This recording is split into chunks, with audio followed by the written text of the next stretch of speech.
يا رسول الله وقدوتنا.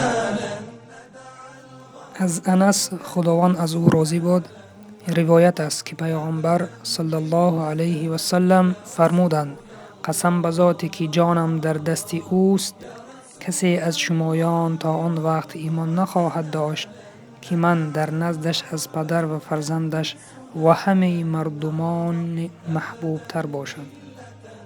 یا رسول الله.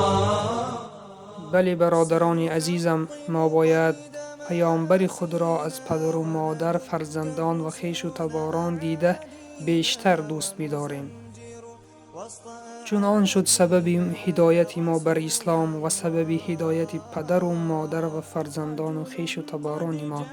ما باید پیامبر را از جان خود دیده بیشتر دوست بداریم، چون اصحاب کرام این را عمل می کردند.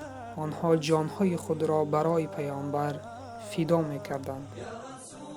حب رسول این یعنی پایبند بودن به سنت پیامبر می باشد. آیا امروز ما به سنت پیامبر پایبند هستیم و چقدر باید به خود سوال کنیم؟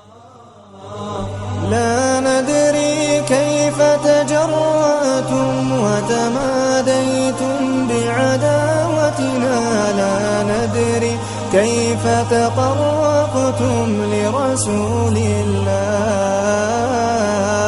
شلت أيد بتماديها قد حفر